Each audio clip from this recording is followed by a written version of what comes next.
Hey, I'm Chris from Poseidon and I'm going to run you through the Ozone kite range. So we've been doing Ozone in the school for a lot of years now, know the products inside and out and watched how they've developed over the latest few cycles. Ozone have been around for a long time, since the beginning of kite surfing. Slightly unique in that they've got their own factory which they've invested into, which means they're able to produce things in a slightly different way. They work on a cycle that's around about 2 years, so the products stay in the market for a lot longer, and they only bring out new products once they've found a significant way to change it and improve it, which we really like because it means that they hold their value really well. It means that you really get to know your equipment, and it means that when something does come out, it's a significant change. The quality, I think, second to none. They come from a paragliding background, Ozone, which means quality, confidence in your equipment. It is really at the top of their mindset. They're also very rider driven in what they produce, which means the sensations and the feedback which you're getting from your kit, because you really can feel where the kite is, you can really sense how it works. So they've got a huge range. Again, that comes off the back of having their own factory. They're able to produce these really niche products and really develop them. So they've got something for everybody. So the entry level comfort kite which they've got, their free ride model is the Ozone Catalyst, which I've got here. This is a low aspect ratio, deep camber, deep profile design, which sits very deep in the window. It has a relatively slow airspeed, which allows it to create a lot of bottom end power. That's going to get you up and going really easy. It works really well for your first time kite. We use them really successfully in the school to get people going, but it also means it's got a very big wind range. It allows you to go out in all sorts of conditions. So when you're choosing which kite to buy first, you can confidently get this knowing you're not going to need to buy a second kite for some time. It's a single strut kite. So just one center strut to hold its profile in the middle. This means it's got all of that power where you want it in the belly, but they've shaved off the wingtip struts to take off the weight. So the benefit of this is that it's a lot lighter weight, its stall speed is a lot lower, so we can use it in lighter winds, and it's a lot softer on the bar in how it steers. Downside being it's not quite so powerful on the turn, it's not quite so stable in those gusty winds. But it's a really comfortable kite. It's going to work for all sorts of riding conditions, all the way up to your jumps, your first tricks, not pushing it beyond that too far. That's when you might move up to the next level up. A slight refinement of that Catalyst is the Alpha. So the Catalyst has gone through a few iterations. We're on version 3 of that Catalyst. It was based off the Alpha, which proved a really popular design a couple of years ago. So they took that into the Catalyst for the version 3. The Alpha, so ultimately, is a refined version of the Catalyst. You could look at it as that. It's still a relatively deep profiled single strut design. It has a slightly slimmer leading edge, which allows the kite to travel a little bit faster. It's also got some tweaking on the bridles so that we're able to tune the kite to sit deeper or further forwards in the wind window, lending itself better to free riding or foiling, depending on what you want to do. Do you want it to shoot forwards to have better upwind performance and deep power? Do you want it to hold back to drift downwind and have better low end? So they've given us that feature. Also, the big significant feature, which I feel makes a big difference on the Alpha, is Ozone use a unique technology where they're able to cut the panels in a curved shape. They put this on their top end models.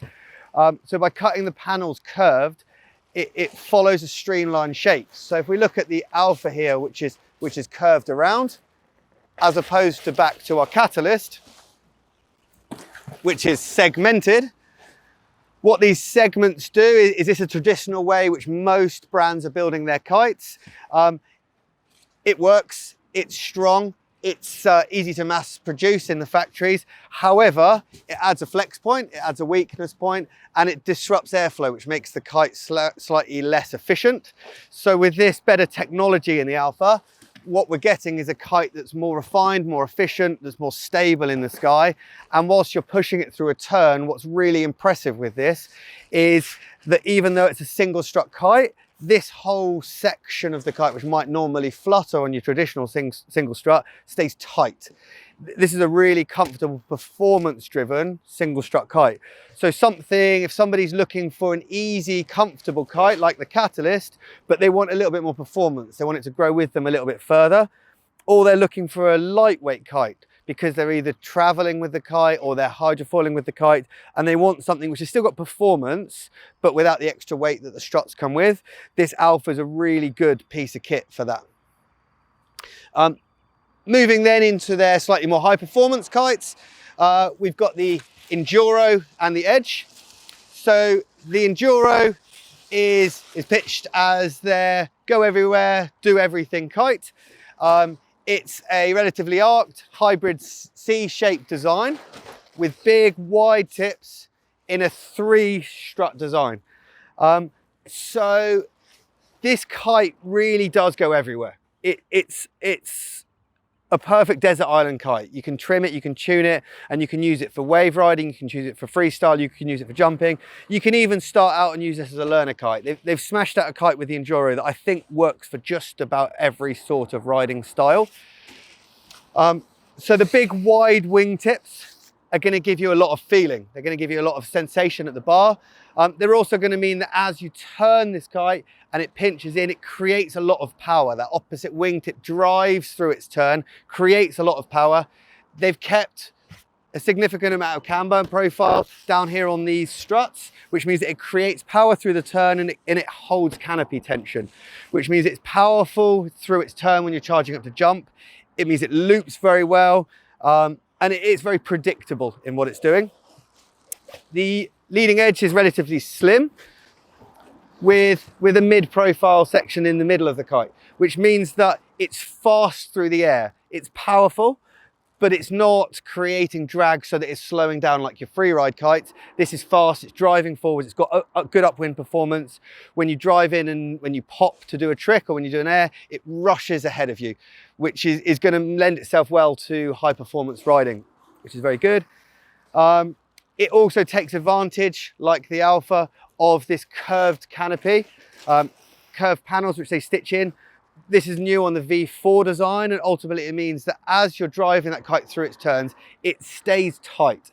And it's really noticeable if we're comparing the V3 to the V4, how this V4 drives through the turn. There's never a lag.